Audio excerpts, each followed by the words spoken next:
បាទជម្រាបសួរបងប្អូនទាំងអស់គ្នាហើយក្នុងវីដេអូនេះខ្ញុំនឹងបង្ហាញពីរបៀបក្នុងការកែសម្រួលចេញនៅឈ្មោះ account Facebook page របស់យើងបាទ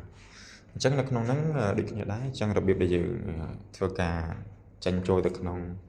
Facebook page ចេញពី account profile ទៅកាន់ Facebook page ទំព័រអាជីវកម្មយើងនឹងចេញធ្វើម៉េចបាទអញ្ចឹងឥឡូវបងប្អូននៅពមីនមើលមកខាងស្ដាំដៃគេខ្ញុំដាក់សន្នាមម្រាមដៃខាងលើហ្នឹងបាទដាក់ចុចលើខាងហ្នឹងមកបាទក្រោម Messenger ហ្នឹងបាទអញ្ចឹងនៅពេលដែលយើងចុចលើកន្លែងហ្នឹងឬក៏សញ្ញាទ្រាប3នឹងហើយយើងនឹងឃើញផ្ទាំងរូបភាពបែបនេះអញ្ចឹងសូមធ្វើការមើលមកខាងស្ដាំដៃដូចគ្នាដែរប៉ុន្តែនៅសញ្ញាព្រួញចុះក្រោមមានលេខពុកក្រហមហ្នឹងបាទតែខ្ញុំចុចទៅលើហ្នឹងបាទចុចទៅលើហ្នឹងមួយទៅបាទចឹងនៅពេលយើងចុចលើសញ្ញាព្រួយហ្នឹងហើយយើងនឹងឃើញ page ជាច្រើនដែល account profile របស់យើងឬក៏គណនីដែលយើងហៅថាផ្ទះរបស់យើងហ្នឹងវាគ្រប់គ្រងជាក្នុងហ្នឹងមានអាជីវកម្មអនឡាញឬក៏យើងហៅថាតូបលក់អនឡាញរបស់យើងហ្នឹងមានច្រើនខ្ញុំបានបង្កើតច្រើន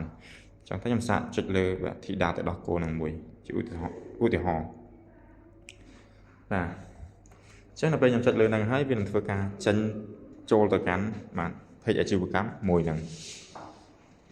ចឹងបន្តមកទៀតខ្ញុំនឹងបាទធ្វើការដូរឈ្មោះឲ្យមើលតែម្ដងចឹងបងប្អូនអង្គមីនអញ្ជើញមើលខាងស្ដាំដៃក្រោមសញ្ញា Messenger ដែរហ្នឹងបាទចុចលើកន្លែងហ្នឹងទៅដែរ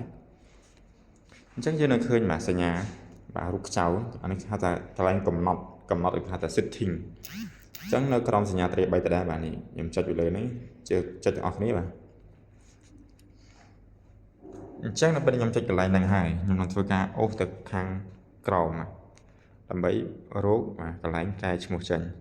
អញ្ចឹងសូមអូសមកខាងក្រោមមកដូចខ្ញុំឃើញសញ្ញារូបទង់ជាតិសញ្ញានេះបាទខ្ញុំដាក់ម្រាមដៃចុចទៅលើហ្នឹងគេហៅថាការកំណត់ទំព័រឬក៏ជាអង់គ្លេសគេហៅ page setup ចុចទៅលើហ្នឹងមកអញ្ចឹងនៅពេលដែលចុចទៅលើហ្នឹងហើយយើងនឹងឃើញបាទទាំងជាច្រើនដែលមានការកំណត់សម្រាប់ដូរឈ្មោះបាទដូរ page access បាទមើលសុខភាព page អីចឹងទៅអញ្ចឹងកុំបាច់ឆ្ងល់ច្រើនមកអំពូមីនអ្នកគ្នាមើលមកខាងលើគេនេះបាទណែមឬក៏ដាក់ឈ្មោះនឹងកន្លែងឈ្មោះ page របស់យើងចុចទៅលើហ្នឹងមក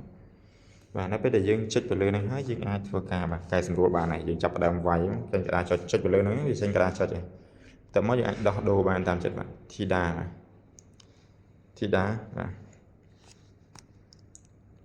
ខ្មែរ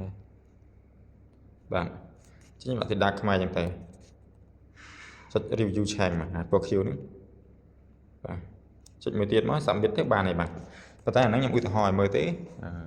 ការដូរឈ្មោះរបស់យើងមានតែប៉ុណ្្នឹងទេអញ្ចឹងអរគុណអរគុណអ្នកនរគ្នាសម្រាប់ការទស្សនាបាទ